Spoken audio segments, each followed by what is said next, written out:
everyone, this is Shweta. Aru aji amar lesson hol Keeping Quiet by Pablo Neruda. এই লেসনটো মই তিনিটা ভাগত ভাগ কৰিছোঁ. ফাৰ্ষ্টত আমি পঢ়িম about the poet, then about the poem, আৰু তাৰপিছত stanza wise describe কৰিম. So about the poet, Pablo Neruda is the মানে ছদ্মনাম of Ricardo Neftali Reyes Basualdo. Ricardo Neftali Reyes Basualdo. মই নামটো অলপ বেলেগ ধৰণে উচ্চাৰণ কৰিছোঁ কিয়নো এইটো এটা স্পেনিছ নাম. তেওঁ চিলিয়ান পোয়েট হয়, চিলি মানুহ, আৰু তেওঁ নোবেল প্ৰাইজ পাইছিল লিটাৰেচাৰৰ কাৰণে 1971ত. আৰু তেওঁ বিশেষকৈ ফেমাছ তেওঁৰ লাভ পয়েমছবিলাকৰ কাৰণে আৰু তেওঁৰ এক্সপেৰিমেণ্টেল ৰাইটিংছবিলাকৰ কাৰণে and also' because of his political career. আৰু তেওঁৰ বিষয়ে মই যেতিয়া পঢ়ি আছিলোঁ মই তিনিটা ইণ্টাৰেষ্টিং ফেক্টছ পাইছোঁ. ফাৰ্ষ্ট হ'ল তেওঁ গ্ৰীণ চিয়াহীৰে লিখিছিলে মেক্সিমাম ৰাইটিংছবিলাক কিয়নো তেওঁৰ কাৰণে সেউজীয়া কালাৰটো হোপৰ চিম্বল আছিলে, হোপৰ মানে আশাৰ প্ৰতীক আছিলে. আৰু ছেকেণ্ড হ'ল তেওঁৰ ডিপ্ৰেশ্যনৰ পেচেণ্ট আছিলে. তেওঁ যেতিয়া কনচাল হিচাপে কাম কৰি আছিলে তেতিয়া তেওঁ depression he was suffering from depression. আৰু থাৰ্ড পইণ্টটো হ'ল তেওঁ এজন ৰেপিষ্ট আছিলে. হয়, তেওঁ এইটো নিজে স্বীকাৰ কৰিছে তেওঁৰ মেমুৱাৰত. নাও about the poem. So' this poem was first written in Spanish language আৰু পিছত এইটোক ইংলিছত ট্ৰান্সলেট কৰা হয়. এই পোয়েমটোত নেৰুদাই কোনো এজন বিশেষ মানুহ, এটা পাৰ্টিকুলাৰ মানুহ বা এটা পাৰ্টিকুলাৰ কমিউনিটিক উদ্দেশ্য কৰি লিখা নাই. এইটো এণ্টায়াৰ হিউমেনিটিৰ কাৰণে, তাৰমানে পৃথিৱীৰ চব মানুহৰ কাৰণে এইটো লিখা হৈছে, চব মানুহক উদ্দেশ্য কৰি এইটো লিখা হৈছে. আৰু পোয়েমটোক আমি এণ্টি ৱাৰ পোয়েম বুলি ক'ব পাৰি কিছু ক্ষেত্ৰত, তাৰমানে এগেইনষ্ট ৱাৰ, যুদ্ধৰ বিৰুদ্ধে. আৰু পোয়েমটোত কেইটামান মেছেজ আমি বিশেষকৈ পাওঁ. চ' ফাৰ্ষ্ট হ'ল feeling of humanity and brotherhood and importance of introspection. Introspection ৱৰ্ডটো বহুত ইম্পৰ্টেণ্ট হয় এইটো লেচনৰ কাৰণে. ইণ্ট্ৰস্পেকশ্যন মানে লুকিং উইদিন, আমি নিজৰ ভিতৰতে নিজকে চোৱা. আৰু থাৰ্ড মেছেজটো হ'ল মিউচুৱেল আণ্ডাৰষ্টেণ্ডিং. এজন মানুহৰ লগত আৰু এজন মানুহৰ মাজত যিটো আণ্ডাৰষ্টেণ্ডিং হয়, ইণ্টাৰপাৰ্চনেল আণ্ডাৰষ্টেণ্ডিং, সেইটো. তো এতিয়া মই পোয়েমটো ফাৰ্ষ্টত ৰিচাইট কৰিম আৰু তাৰপিছত আমি ষ্টেঞ্জা ৱাইজ ডিছক্ৰাইব কৰিম. Keeping quiet.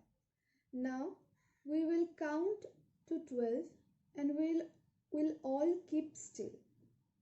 For once on the face of the earth, let's not speak in any language. Let's stop for 1 second and not move our arms so much. It would be an exotic moment. Without rush, without engines, we would all be together in a sudden strangeness. Fishermen in the cold sea would not harm whales, and the man gathering salt would look at his hard hands. Those who prepare green wars with gas, wars with fire, victory with no survivors, would put on clean clothes and walk about with their brothers in the shade, doing nothing. But I once should not be confused with total inactivity. Life is what it is about. I want no truck with death. If we were not single-minded about keeping our lives moving, and for once could do nothing, perhaps a huge silence might interrupt this sadness of never understanding ourselves and of threatening ourselves with death. Perhaps the earth can teach us, and when everything seems dead, and later proves to be alive. Now, I'll count up to 12, and you keep quiet, and I'll go. ভিডিঅ'টো short ৰখাৰ কাৰণে মই পোয়েমটোক দুটা ভাগত ভাগ কৰিছোঁ. দুটা part হ'ব ভিডিঅ'টোৰ. এই ফাৰ্ষ্ট পাৰ্টটোত মই তিনিটা ষ্টেঞ্জা ইনক্লুড কৰিম আৰু বাকীকেইটা ষ্টেঞ্জা নেক্সট পাৰ্টটোত হ'ব. এইটো কবিতাটোৰ ফাৰ্ষ্ট ষ্টেঞ্জা হয়, now we will count to 12 and we will all keep still. তো পোয়েটে কৈছে যে এতিয়া আমি চবেই 12লৈকে কাউণ্ট কৰিম আৰু চবেই চুপ থাকিম. তো এই 12টো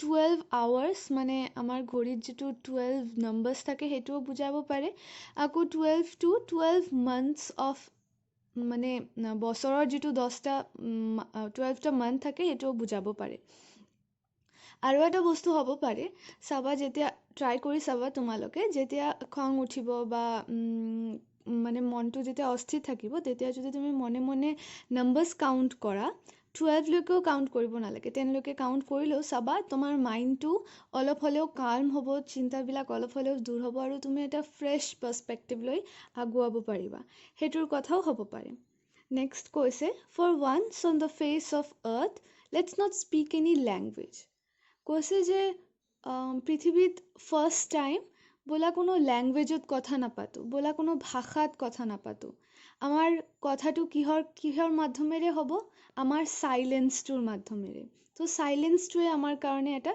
কমিউনিকেশ্যন হ'ব ল্যাঙ্গুৱেজ কমিউনিটি এইবিলাক বস্তুৱে মানুহক কি কৰে ল্যাঙ্গুৱেজ এণ্ড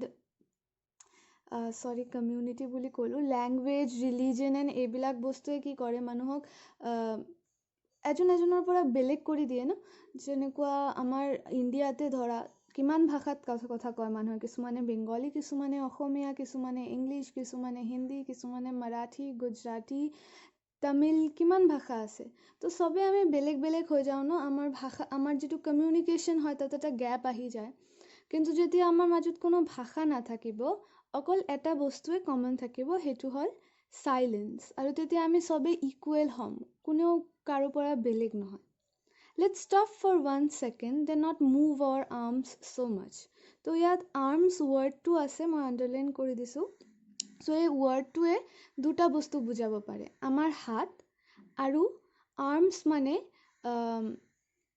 যুদ্ধৰ যিটো arms হয় মানে যুদ্ধৰ সামগ্ৰীবিলাক যিবিলাক হয় বন্দুক এণ্ড অল সো সেইবিলাকো বুজাব পাৰে ইয়াত দুটা মিনিঙে খাটে তো কৈছে যে let's stop for 1 second এটা সেকেন্ডৰ কাৰণে বলা আমি ৰখি যাওঁ আৰু একদম আমাৰ হাত ভৰি লৰাই নাথাকিম আমি ষ্টিল থাকিম আমাৰ সোলটো ষ্টিল থাকিব আৰু আমাৰ বডিটো ষ্টিল থাকিব বাট আমাৰ মাইণ্ডটো কাম কৰি থাকিব because we have to think আমি ভাবিব লাগিব ন আমাৰ মনত কি আছে এই পোয়েমটোৰ ৰিজনটোৱে হ'ল যে এই পোয়েমটো কৈছে যে তুমি এটা মুমেণ্টৰ কাৰণে তোমাৰ জীৱনৰ যিটো ভাগম ভাগ হৈ থাকে ন আমি কণ্টিনিউ এটা ৰেচৰ নিচিনা চলি থাকোঁ এইটো কৰিব লাগিব এইটোৰ পিছত সেইটো যাব লাগিব এইটোৰ পিছত সেইটো কৰিব লাগিব চ' এটা মুমেণ্ট যাতে আমি পাওঁ য'ত আমি নিজে নিজৰ ভিতৰত চাব পাৰোঁ আমি নিজে নিজৰ ভিতৰত অবজাৰ্ভ কৰিব পাৰোঁ আমি কি পাইছোঁ কি হেৰাইছোঁ কি আছে কি নাই সেইবিলাক যাতে বুজিব পাৰোঁ তো ইয়াত এণ্টি ৱাৰ পোৱেট্ৰি বুলি যিটো কৈছিলোঁ মই ফাৰ্ষ্টতে ইন্ট্ৰডাকশ্যনৰ টাইমত তো ইয়াত সেইবাবে এগেইনষ্ট আৰ্মছ যুদ্ধ সামগ্ৰীৰ বিষয়ে হ'ব পাৰে এগেইনষ্ট আৰু এটা ফিজিকেল যিটো আমাৰ হাত লৰোৱা বা হাত ভৰি লৰোৱাৰ বিৰুদ্ধে কৈছে সেইটো হ'ব পাৰে So this is the second stanza. It would be an exotic moment. Exotic বুলি কিয় কৈছে exotic মানে হ'ল unconventional বা striking moment. মানে ইয়াত exotic কিয় কৈছে এইটো যে আমাক কৈছে যে আমি সবে still থাকিম silent থাকিম এইটো এটা strange হয় ন সবে এনেকুৱা moment তো সদায় নাহে তো সেইটো বাবে এইটো exotic হ'ল আমি সচৰাচৰ এইটো নেদেখোঁ So it would be an exotic moment without rush, without engines. Without rush. কিয় আমি সদায় এটা rushত থাকোঁ ন we are always in hurry. এইটোৰ পিছত সেইটো কাম এইটোৰ পিছত সেইটো টাস্ক আছে এইটোৰ পিছত সেইটো কৰিব লাগিব বাট এই যিটো ষ্টিলনেছ বা চাইলেন্সটোৱে আছে এইটোক আমাৰ অপৰচুনিটি দিব এই মডাৰ্ণ ডে ৰেট ৰেচৰ পৰা এটা ব্ৰেক দিব আমাক আৰু ইয়াত ইঞ্জিনছটো যিটো মডাৰ্ণ মেকানাইজেশ্যন আছে সেইটো কৈছে আমাৰ পৃথিৱীটো মানে ইণ্ডাষ্ট্ৰিয়েলাইজেশ্যন এণ্ড মেকানাইজেশ্যনৰ কাৰণে আমি মানে চব ফালৰ পৰাই এইটোৰ ওপৰত ডিপেণ্ডেণ্ট হয় ঘৰত AC আছে ফেন আছে ঘৰৰ পৰা ওলাইছোঁ cars and industries and all so' এই যিবিলাক আমি চবে যদি চাইলেণ্ট থাকোঁ তেন্তে এই এইবিলাকৰ পৰাও এটা ব্ৰেক পাম আমি। We would all be together in a sudden strangeness. So এই sudden strange momentটো যিটো আছে সেইটোত আমি চবে একেলগ হৈ থাকিম। চ' ষ্ট্ৰেঞ্জ বুলি কিয় কৈছে, এই যিটো মই ক'লোঁ এক্সটিক মুমেণ্ট, কিয়নো এইটো মুমেণ্টটো আমি সদায় নাচাওঁ ন, চ' এইটো ষ্ট্ৰেঞ্জ হয়, এইটো বেলেগ হয় অলপ। এইটো থাৰ্ড পেৰাটো হয়, থাৰ্ড ষ্টেঞ্জা। চ' এই ষ্টেঞ্জাটো ইণ্টাৰেষ্টিং হয়। ইয়াত লাইনবিলাকে এটা মিনিং বুজাইছে আৰু মেটাফৰিকেলি আৰু এটা মিনিং হয়, মানে দুটা মিনিং আছে। লিটাৰেল মানে ৱৰ্ডবিলাকে যিবিলাক বুজাইছে মিনিং, আৰু মেটাফৰিকেল মিনিং মানে আমি আৰু এটা ইণ্টাৰপ্ৰিটেশ্যন ইয়াৰ পৰা যিটো বাহিৰ কৰিব পাৰোঁ সেইটো। So' fishermen in the cold sea would not harm whales. ইয়াত ফিচাৰমেনবিলাকে আমাৰ ৱেলছ বা যিকোনো ফিছবিলাক কেটচ কৰে, ৰাইট? চ' সিহঁতক হাৰ্ম কৰে।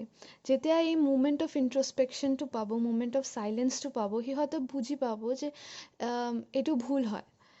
আৰু এটা এইটো যিটো মেটাফৰিকেল মিনিং হয় সেইটো হ'ল যে আমাৰ প্ৰেজেণ্ট লাইফৰ লগত যদি আমি এইটো কম্পেয়াৰ কৰোঁ, ফিচাৰমেন বা হাণ্টাৰ বুলি আমাৰ জীৱনত কোন, যিবিলাক মানুহৰ হাতত পাৱাৰ আছে, মানি আছে, সিহঁত মানে আমাৰ কেপিটেলিষ্ট ছ'চাইটিত সেইটো হয় পলিটিচিয়ানছবিলাক, অথৰিটিত থকা মানুহবিলাক, প্লাছ ইণ্ডাষ্ট্ৰিয়েলিষ্টবিলাক ডাঙৰ ডাঙৰ। চ' সিহঁতে কি কৰে, কমন মানুহক নিজৰ হিচাপে চলাই, নিজৰ প্ৰফিট মতে চলাই থাকে। চ' যেতিয়া এই মুমেণ্ট অফ চাইলেঞ্চ বা ইণ্ট্ৰস্পেকশ্যনটো সিহঁতে পাব, তেতিয়া সিহঁতে নিজকে যাচি চোৱাৰ এটা চান্স পাব, যাতে সিহঁতে আৰু কমন মেনৰ প্ৰতি আৰু বেছি কাইণ্ড হ'ব পাৰে, সিহঁতৰো প্ৰফিটৰ কথা অলপ ভাবিব পাৰে। আৰু লাষ্ট দুটা line, and the men gathering salt would look to his hands. So' যিবিলাক মানুহে নিমখ গোটোৱাৰ কাম কৰে, সিহঁতৰ হাত ভৰিবিলাকত ঘাঁ হৈ যায়, কণ্টিনিউ নিমখ লাগি থকাৰ কাৰণে ঘাঁ হৈ যায়। কিন্তু সিহঁতেতো কণ্টিনিউ কাম কৰি থাকে, ঘাঁটো লৈ বহি থকাৰ টাইম নাই সিহঁতৰ। তো যেতিয়া এই মুমেণ্ট অফ চাইলেঞ্চটো পাব বা মুমেণ্ট অফ ষ্টিলনেছটো পাব, এবাৰ সিহঁতে নিজৰ ফালে চোৱাৰো টাইম পাব। তো এইটো হ'ল লিটাৰেল মিনিং। আৰু মেটাফৰিকেল মিনিংটো কি, মেন গেডাৰিং চল্ট বুলি কওঁতে ইয়াত এভৰি মেন বুজাব পাৰে। এভৰি মেন মানে পৃথিৱীৰ যিকোনো মানুহ। তো যেতিয়া এই মুমেণ্ট অফ চাইলেঞ্চটো পাব, ইণ্ট্ৰস্পেকশ্যনৰ টাইমটো পাব, তেতিয়া মানুহে নিজৰ নিজৰ ভাল বেয়া লাইফৰ আপছ এণ্ড ডাউনছ, নিজৰ দুখ লগাবোৰ, ভাল লগাবোৰ আকৌ এবাৰ ভাবি চোৱাৰ এটা চান্স পাব। So' this was my first attempt at making a video'. I hope মই বুজাব পাৰিছোঁ। জানো বহুতবিলাক ভুল কৰিছোঁ, তথাপি মই চেষ্টা কৰিছোঁ বুজাবলৈ, আৰু আই হোপ মই পাৰিছোঁ। যদি বুজিব পাৰিছা আৰু ভাল লাগিছে, তেন্তে লাইক কৰিবা, ছাবস্ক্ৰাইব কৰিবা আৰু কমেণ্ট কৰিবা। আৰু যদি বুজাব পৰা নাই বা কিবা কুৱেশ্যনছ আছে যিটো সুধিব বিচাৰা, নিশ্চয় কমেণ্ট কৰিবা, মই উত্তৰ দিয়াৰ চেষ্টা কৰিম। থেংকছ ফৰ ৱাচিং। Good bye.